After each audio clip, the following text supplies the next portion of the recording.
Okay, so in this video it's another brake job.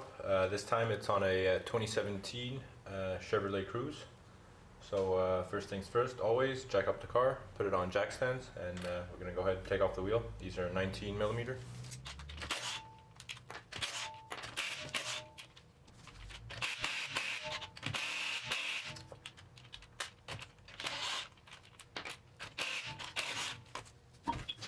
Okay, after that we're going to start by removing the two guide pin bolts. These are 14.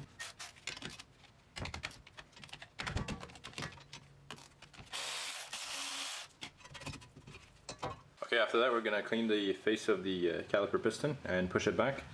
This is a pretty new car, so this one doesn't have much rust to it. We're just going to wipe it. Wipe around the boot as well.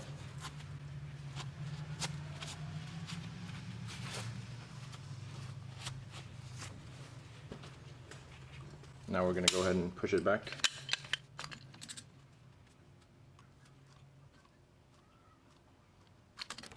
Sometimes when you push it back there's going to be some air pockets on the boot, so we're just going to push on the groove here so it could sit flush.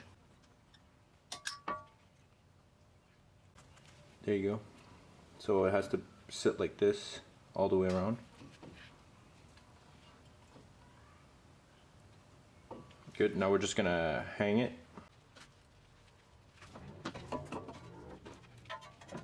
Okay, so some brake system have these designed on the pads, these little clips.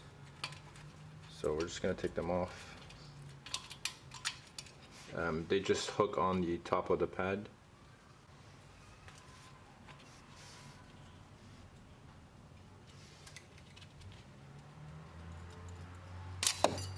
There you go. Keep them aside, don't throw them out because we're going to reuse them. Okay, after that we're going to go ahead and take out the two caliper bracket bolts. These are 21mm.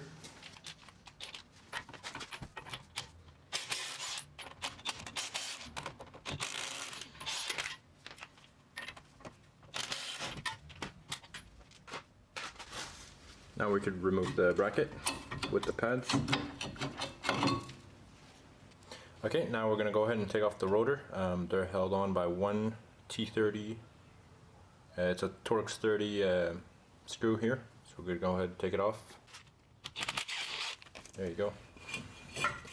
And the rotor should come off. If it doesn't want to come off, you could always use a sledgehammer and give it a few taps. After that we're going to clean the hub, and then we're going to put either some anti-seize or some rust inhibitor. I'm going to put some rust inhibitor, so we're going to go ahead and do that.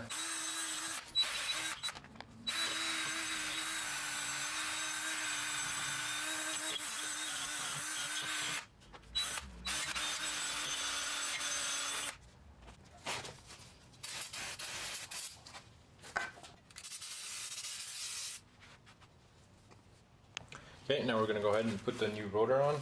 So line it up with the T30 bolt that goes here.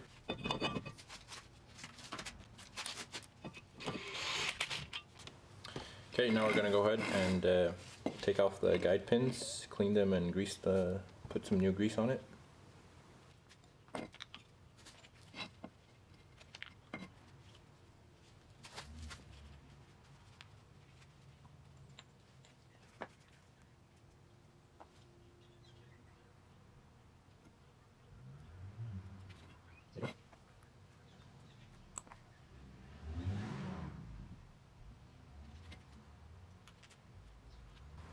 There you go. Make sure they both move nice and freely.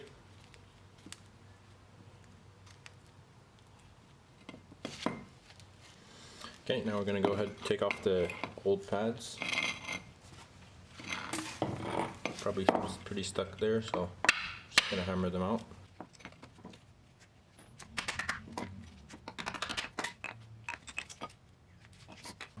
Now we're going to take off the old hardware. So now we're going to clean where the hardware sits and put some anti-seize. That's going to help when we put the pads back in. So all this we're going to clean.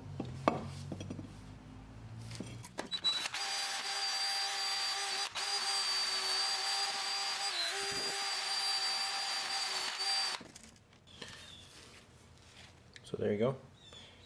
Doesn't need to be perfect, just clean enough, get the most of the rust out, so we could put some anti-seize and put the new clips on.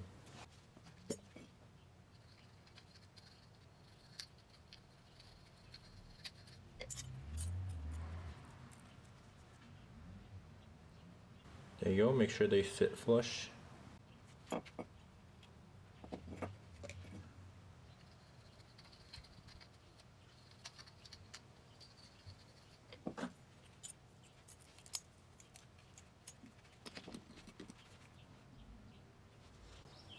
Okay, now we're going to go ahead and put the pads back on. So the one with the screamer here, the tab, we want it on the inside. And the one with no screamer, we're going to put it towards the outside. Okay, so after you put them on, they should look like this. You want the pads sitting towards the edge of the bracket like this. So it's going to be easier when we put it on the cart. So now we're going to go ahead and put the bracket back on.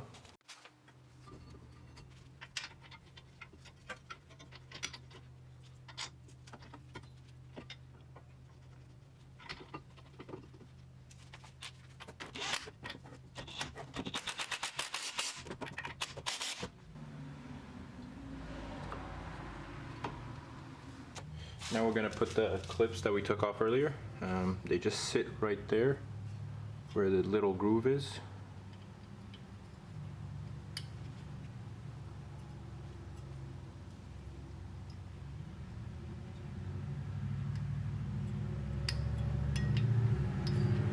Like so. And you have this one pointing upwards, and for the top one,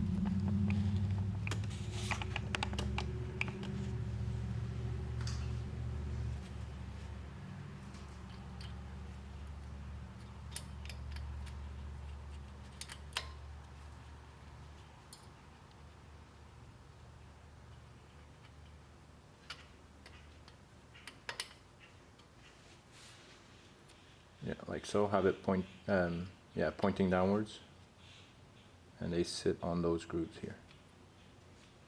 Okay, now we're going to put the caliper back on, but before we do that, we're just going to add some anti-seize here where the ears of the caliper is going to sit,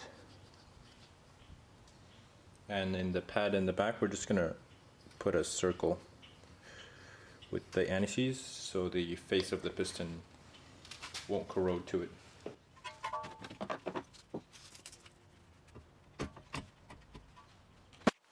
Now we're going to put the two 14mm bolts for the guide pins.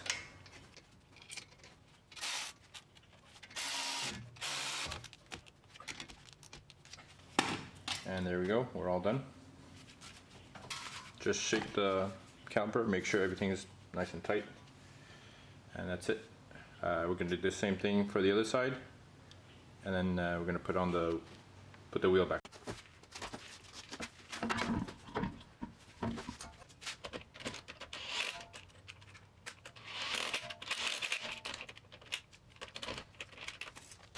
So after you've tightened your wheel and you did both sides, before you go for a drive, just make sure you pump the brake pedal a few times, so that would push out the caliper piston, make him sit on the new pads, and then you should be good to go.